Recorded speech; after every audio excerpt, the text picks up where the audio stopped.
جب تک دہلی میں کچھ نہ کچھ طاقت باقی تھی اس وقت تک دکن کا صوبیدار ہی نوابین ارکاٹ کی نامزدگی کرتا تھا، مگر نادر شاہ دررانی نے 1738 عیسوی میں دہلی کی رہی سہی قوت بھی تباہ کر ڈالی۔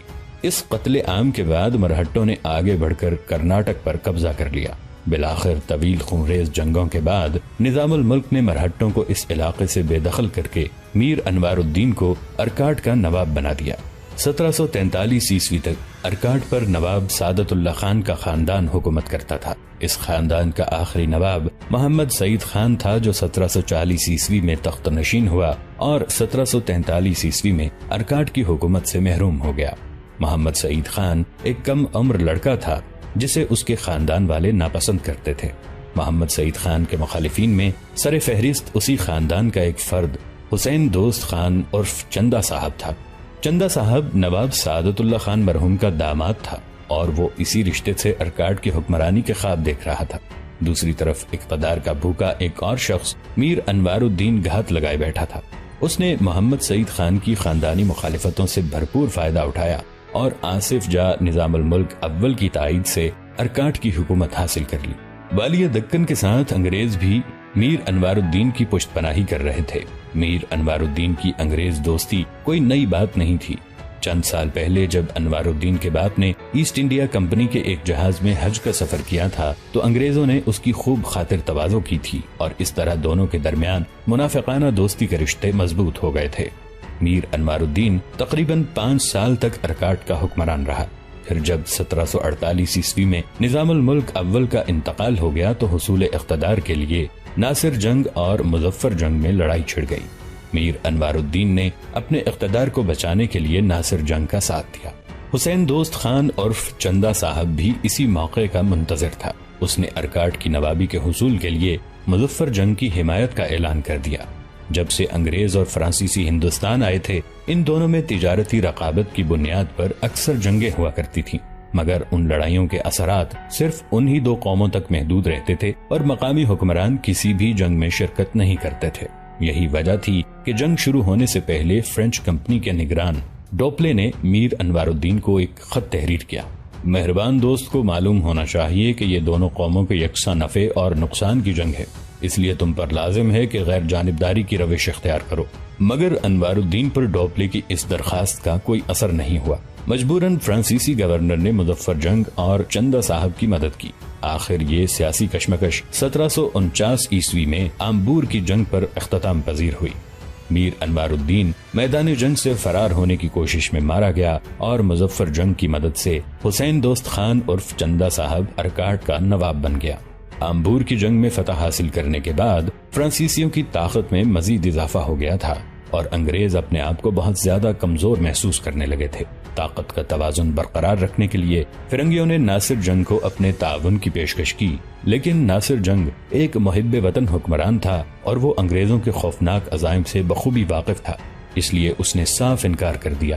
اسی دوران میر انوار الدین کے بیٹے والاجہ محمد علی نے ایسٹ انڈیا کمپنی کے نام ایک خط تحریر کیا۔ حضور والا کو معلوم ہے کہ میرے والد مرحوم انگریزوں کے کیسے دوست اور کمپنی کے کیسے وفادار تھے۔ میں اسی دوستی اور وفاداری کے نام پر سرکار سے فوجی امداد کی درخواست کرتا ہوں۔ اگر فوری طور پر میری خبرگیری نہ کی گئی تو کمپنی کا یہ جانثار بھی اپنے باپ کی طرح زمین کی خوراک بن جائے گا۔ ابھی ایسٹ انڈیا کمپنی اور میر انوار الدین کے بیٹے والاجہ محمد علی کے درمیان خط و کتابت جاری تھی کہ ناصر جنگ نے کڑیا کے پٹھان نواب کو حکم دیا کہ وہ آگے بڑھ کر مدراس پر حملہ کرے اور ایک ایک انگریز کو اس علاقے سے باہر نکال دے۔ اگر ناصر جنگ کا یہ منصوبہ کامیاب ہو جاتا تو ہندوستان میں کمپنی کی طاقت برائے نام ہی رہ جاتی، لیکن بدقسمتی سے ناصر جنگ خود ایک سازش کا شکار ہو گیا اور کڑیا کے پٹھانوں نے اسے قتل کر دیا۔ ناصر جنگ کے مرتے ہی والاجہ محمد علی بھاگ کر ترچنا پلی میں محصور ہو گیا۔ چندہ صاحب کا ستارہ عروج پر تھا۔ وہ تیز رفتاری کے ساتھ دارالحکومت ارکاٹ سے نکلا اور اس نے ترچنا پلی کا محاصرہ کر لیا۔ بظاہر ایسا لگ رہا تھا کہ والاجہ محمد علی کے دن بھی پورے ہو چکے تھے، مگر قسمت کو کچھ اور ہی منظور تھا۔ محمد علی نے ڈوبتے ڈوبتے راجہ میسور سے بھی مدد کی درخواست کی۔ اس نئے فوجی معاہدے کے مطابق یہ طے پایا تھا کہ فتح کی صورت میں کرناٹک کا ایک حصہ انگریزوں کے حوالے کر دیا جائے گا اور ترچنا پلی کا علاقہ ریاست میسور کے مقبوضات میں شامل ہو جائے گا۔ راجہ میسور اس فوجی تعاون کے خلاف تھا، مگر وزیر اعظم نندراج اور حیدر علی اپنی فوج لے کر ترچناپلی کی طرف بڑھے۔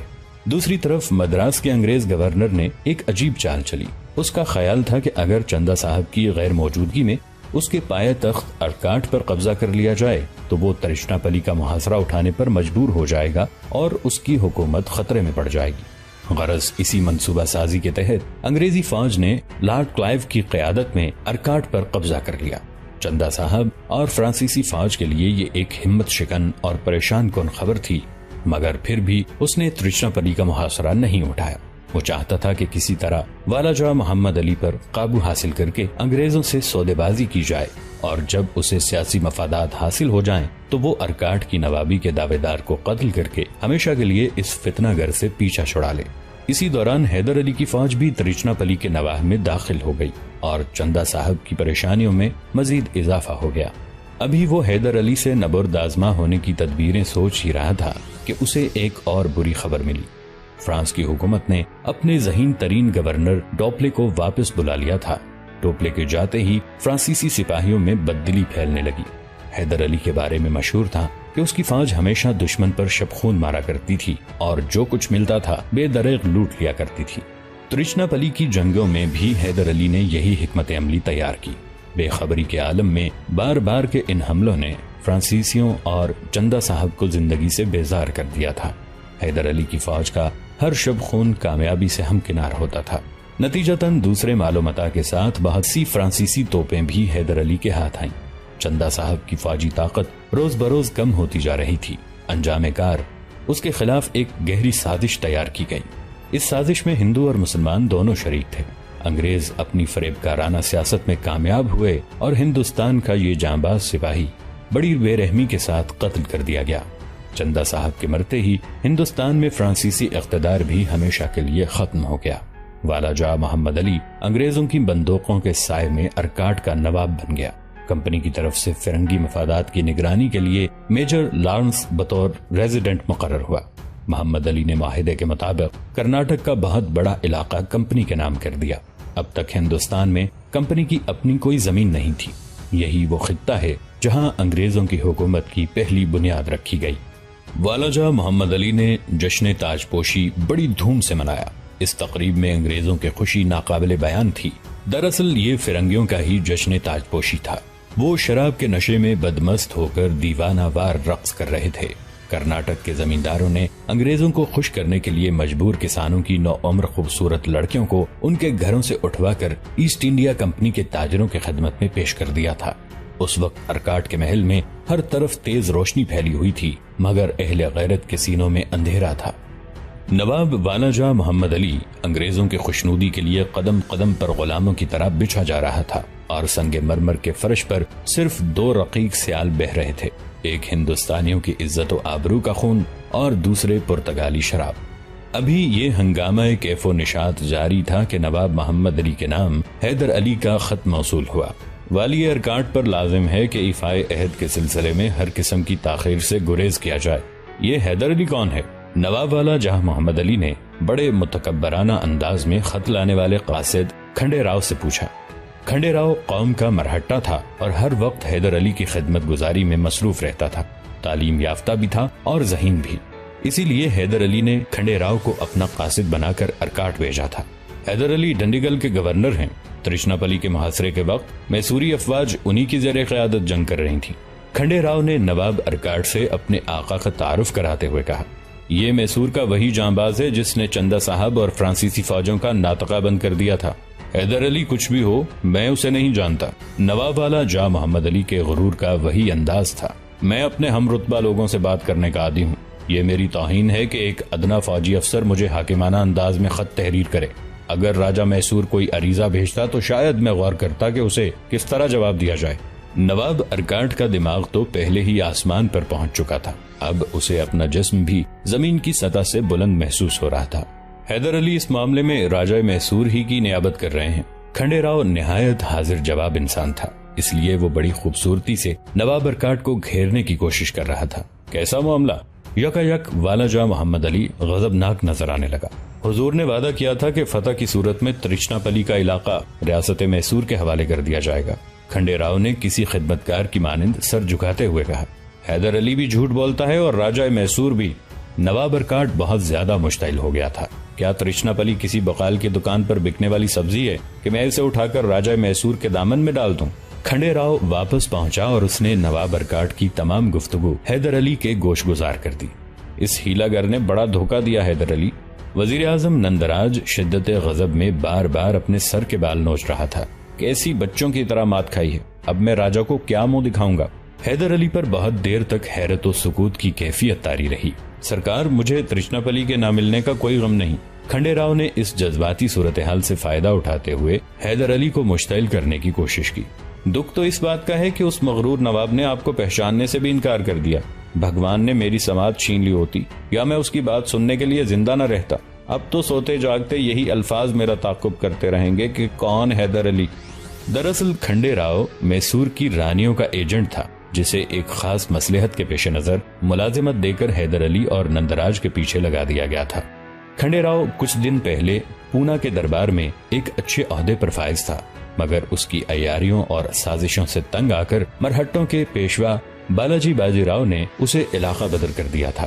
آخر کھنڈے راؤ تلاش معاش میں میسور پہنچا اور اس نے اپنی پرفریب باتوں سے راجہ کرشنا کو یقین دلایا کہ وہ ہر الجھے ہوئے مسئلے کا حل پیش کر سکتا ہے۔ راجہ نے اس شرط کے ساتھ اسے ملازم رکھ لیا کہ وہ بہت جلد ریاست کو وزیروں کے چنگل سے نجات دلا دے گا۔ راجہ کا رازدار ہونے کی وجہ سے رانی لکشمما، رانی دیواجی متی اور دوسری رانیاں بھی اس کے قریب آ گئیں۔ انہی رانیوں میں سے ایک جوان سال رانی کانتا بھی تھی جو کئی سال سے بیوگی کی زندگی گزار رہی تھی۔ رانی کانتا کی شادی 16 سال کی عمر میں چامراجہ ہفتم سے ہوئی تھی۔ چامراجہ نے 1731 عیسوی سے 1734 عیسوی تک میسور پر حکومت کی۔ اس نے برسر اقتدار آتے ہی تمام وزیروں کو برطرف کر دیا تھا۔ پھر جیسے ہی وزیروں کو موقع ملا انہوں نے چامراجہ کے خلاف سازش کر کے اسے قید میں ڈال دیا اور کچھ دن بعد زہر دے کر ہلاک کر ڈالا۔ ہندوستان کی رسم کے مطابق رانی کانتا دوسری شادی نہیں کر سکتی تھی۔ محل کی رنگین فضاؤں اور کچھ جوانی کے تقاضے، رانی کانتا کی زندگی بڑی عذابناک حالت میں گزر رہی تھی۔ پھر جب میسور میں ہر طرف حیدر علی کے کارناموں کی گونج سنائی دینے لگی تو رانی کانتا اس وجیع و شکیل انسان کے عشق میں مبتلا ہو گئی جس کا قد 6 فٹ تھا اور جس کی باروب شخصیت صنف نازک کے جذبات میں تلاطم پیدا کر دیتی تھی۔ حیدر علی کانتا کے سینے میں اٹھنے والے طوفان سے بے خبر اپنے فرائض منصبی کی ادائیگی کر رہا تھا کہ ایک دن رانی اپنے جذبہ شوق سے مجبور ہو کر میسور کے سپاہی کی خلوت میں داخل ہوئی۔ پھر جب کانتا نے اپنی حالت دل بیان کی تو حیدر علی سناٹے میں آ گیا۔ یہ کیسے ممکن ہے؟ غیرت و شرم سے حیدر علی کی زبان لڑکھڑا رہی تھی۔ کہاں آقا اور کہاں ایک معمولی خدمتگار؟ اس نے طوفان کو روکنے کی کوشش کی۔ عشق میں کوئی آقا اور کوئی خدمتگار نہیں ہوتا۔ رانی کانتا کے لہجے کی وارفتگی ناقابل بیان تھی۔ میں عشق کے آداب سے ناواقف سہی مگر اپنے فرائض سے بے خبر نہیں۔ یکایک حیدر علی کے لہجے میں سختی آ گئی تھی۔ آپ میری ماں کی طرح ہیں اور ایک ماں کی پہلی ذمہ داری یہ ہے کہ وہ اس رشتے کے تقدس کو برقرار رکھے۔ بازی ہارتے دیکھ کر رانی کانتا نے ہوس پرست عورتوں کی طرح تریا چریتر کا مظاہرہ کیا اور حیدر علی کے خلاف شدید انتقامی کارروائی کرنے کی دھمکی دی۔ رانی، آپ نے ایک سپاہی کے بارے میں بہت ہی غلط اندازے قائم کیے۔ حیدر علی کی آواز بہت زیادہ تیز ہو گئی تھی۔ آپ کو تو شاید منصوبہ سازی کرنے میں کچھ دیر لگے گی مگر میں اسی وقت پورے محل میں آگ لگا دوں گا۔ پھر سارے میسور کو معلوم ہو جائے گا کہ حیدر علی کس کا نام ہے اور رانی کانتا کون ہے۔ حیدر علی کے بگڑتے ہوئے تیور دیکھ کر رانی کانتا سہم گئی اور پھر اس نے ہاتھ جوڑتے ہوئے بڑے عاجزانہ لہجے میں کہا، بے شک تم ایک فرشناس اور اعلیٰ ظرف سپاہی ہو، اسی لیے امید رکھتی ہوں کہ میرا یہ راز اسی کمرے کی 4 دیواری میں دفن ہو جائے گا۔ امید نہیں، یقین رکھیے کہ آپ کی عزت میری اپنی عزت ہے، حیدر علی نے ایک ایک لفظ پر زور دیتے ہوئے کہا۔ اس واقعے کے بعد رانی کانتا حیدر علی کی بدترین دشمن بن گئی تھی۔ اس نے کئی بار اس جانباز سپاہی کو ذلیل کرنے کی کوشش کی مگر ہر مرتبہ ناکام رہی۔ پھر جب کھنڈے راؤ مرہٹا راجہ کرشنا کے حلقہ خاص میں شامل ہوا تو رانی کانتا کی بن آئی۔ کھنڈے راؤ کی شخصیت میں کوئی خاص کشش تو نہیں تھی لیکن پھر بھی وہ ایک دراز قامت اور مضبوط جسم رکھنے والا مرد تھا، فطرتاً عیار بھی تھا اور اوباش بھی، اس لیے رانی کانتا بہت جلد اس کے نزدیک آ گئی۔ کھنڈے راؤ کو دربار میسور میں کچھ مضبوط سہاروں کی ضرورت تھی اور رانی کانتا اپنی مجبوریوں کے سبب بڑی آسانی سے اس کا اعلی کار بن سکتی تھی۔ آخر دونوں میں ایک خفیہ معاہدہ طے پا گیا کہ پہلے حیدر علی اور نندراج کو راستے سے ہٹایا جائے گا، پھر راجا سے نجات حاصل کر کے میسور کے تاج و تخت پر قبضہ کر لیا جائے گا۔ کھنڈے راؤ اس قدر عیار انسان تھا کہ اس نے ایک وقت میں راجا کرشنا اور رانی کانتا سے الگ الگ معاہدے کیے تھے، اور اب وہ اسی معاہدے کے تحت حیدر علی کو نواب ارکاٹ والا جاہ محمد علی کے خلاف بھڑکا رہا تھا۔ کھنڈے راؤ کی فریب کاری کا کمال یہ تھا کہ اس نے وزیر اعظم نندراج کو یکسر نظر انداز کر دیا تھا اور حیدر علی کی توہین کا بہانہ بنا کر مگرمچھ کے آنسو بہا رہا تھا۔ کچھ دیر تک غور و فکر کرنے کے بعد حیدر علی نے دوسرا خط نواب ارکاٹ کے نام تحریر کرایا اور اسے کھنڈے راؤ کے حوالے کر دیا۔ حیدر علی بالکل پڑھا لکھا نہیں تھا، مجبوراً دوسروں سے خط لکھواتا اور آخر میں 2 آڑی ترچھی لکیریں کھینچ دیتا، بس یہی اس کے دستخط ہوتے تھے۔ حیدر علی نے اپنے دوسرے خط میں نواب ارکاٹ کو مخاطب کرتے ہوئے لکھا تھا، تو نے اسلام کے ہاتھوں اپنا پورا علاقہ فروخت کر دیا مگر مجھے تھوڑی سی زمین نہیں دی۔ خیر، میں عنقریب تجھے بتاؤں گا کہ حیدر علی کون ہے۔ ابھی نندراج اور حیدر علی ترشنا پلی کے گرد و نواح میں خیمہ زن تھے کہ ریاست میسور ایک نئے طوفان کی لپیٹ میں آ گئی۔ اس طوفان کی ذمہ داری راجا کرشنا اور رانیوں پر عائد ہوتی تھی۔ نندراج کی غیر حاضری میں راجا نے وزیروں کی سیاسی قید سے آزاد ہو کر خود مختار ہو جانا چاہا تو نندراج کے چھوٹے بھائی دیوراج نے محل پر گولہ باری شروع کر دی۔ راجا اور رانیوں نے گھبرا کر دوبارہ وزیروں کی اطاعت کر لی، مگر سازشوں کا بازار پھر بھی گرم رہا۔ میسور کی فوج کے ایک بڑے حصے نے گنگارام کی قیادت میں وزیروں کے خلاف بغاوت کر دی۔ اس طرح پوری ریاست میں شورش پھیل گئی۔ یہ ایک بڑا سیاسی فتنہ تھا جسے وزیر اعظم نندراج کے خیال میں شہباز اور حیدر علی ہی کچل سکتے تھے۔ آخر ان دونوں بھائیوں نے 2 مہینے کے مختصر سے عرصے میں باغیوں کے تمام علاقوں پر قبضہ کر کے باغی گنگارام کو قید میں ڈال دیا۔ نندراج حیدر علی کے اس کارنامے سے بہت خوش تھا، اسے برملا اعتراف کرنا پڑا۔ میسور کی بقا کے لیے حیدر علی کی ذات ناگزیر ہے۔ پوری ریاست میں اس جیسا زیرک، دوربین، شجاع اور بروقت فیصلہ کرنے والا کوئی دوسرا فوجی افسر موجود نہیں۔ بغاوت کے مکمل خاتمے کے بعد نندراج واپس پلٹا، مگر صورتحال کا جائزہ لینے کے لیے میسور کی بجائے ستی منگل میں مقیم ہو گیا۔ حیدر علی بھی اس کے ہمراہ تھا۔ اسی دوران نظام الملک میر نظام علی خان والی دکن نے میسور پر حملہ کر دیا اور سرنگا پٹم کا محاصرہ کر لیا۔ راجا کرشنا نے اپنے قاصد بھیج کر حملے کا سبب دریافت کرنا چاہا تو میر نظام علی خان نے انتہائی تحقیر آمیز لہجے میں جواب دیا، کیا تجھے یاد نہیں رہا کہ تیری فوجوں نے والا جاہ محمد علی کا ساتھ دیا تھا؟ یہ اسی گناہ کی سزا ہے۔ راجا کرشنا نے دوبارہ قاصد کو درخواست دے کر میر نظام علی خان کی خدمت میں بھیجا، آپ نہیں جانتے کہ میں کس قدر بے دست و پا حکمران ہوں۔ اس گناہ کا ذمہ دار وزیر اعظم نندراج اور اس کا معتمد حیدر علی ہے۔ آخر نظام علی خان نے راجا سے ایک بہت بڑی رقم لے کر محاصرہ اٹھا لیا اور واپس چلا گیا۔ نظام دکن کے جاتے ہی مرہٹوں کا پیشوا بالاجی باجی راؤ ایک لشکر جرار کے ساتھ راجا کرشنا سے خراج وصول کرنے کے لیے میسور کی طرف بڑھا، مگر ریاست میں رکھا ہی کیا تھا۔ میر نظام علی خان خزانے کا صفایا کر کے بہت دور جا چکا تھا۔ آخر راجا کرشنا نے 1 کروڑ روپے کی ادائیگی کا وعدہ کر کے جان بچائی۔ بالاجی باجی راؤ نے ضمانت طلب کی تو راجا نے ریاست کا ایک بڑا حصہ مرہٹوں کی نگرانی میں دے دیا۔ پیشوا بالاجی باجی راؤ جاتے جاتے سرا کی صوبیداری کا بھی خاتمہ کر گیا۔ نواب دلاور خان کو کولار میں جاگیر دے کر اس کی جگہ بلونت راؤ مرہٹا کو سرا کا صوبیدار مقرر کر دیا گیا۔ بڑی خوفناک صورتحال تھی۔ راجا کرشنا بھکاری بن چکا تھا اور ریاست میسور کسی قریب المرگ مریض کی طرح آخری ہچکیاں لے رہی تھی۔ کچھ دن بعد بلونت راؤ کو ہٹا کر گوپال راؤ کو سرا کا صوبیدار بنا دیا گیا۔ یہ ایک سخت گیر مرہٹا سردار تھا۔ گوپال راؤ نے صوبیداری کے منصب پر فائز ہوتے ہی راجا کرشنا سے 1 کروڑ روپے کی فوری ادائیگی کا مطالبہ کر دیا۔ راجا اتنی بڑی رقم کہاں سے دیتا؟ وہ تو خود پائی پائی کو ترس رہا تھا۔ آخر گوپال راؤ نے باضابطہ انداز میں ان علاقوں پر قبضہ کرنا شروع کر دیا جو بطور ضمانت پیش کیے گئے تھے۔ اب میسور کی حکومت صرف سرنگا پٹم اور اس کے مضافات تک محدود ہو کر رہ گئی تھی۔ دوستو، آج کے لیے اتنا ہی۔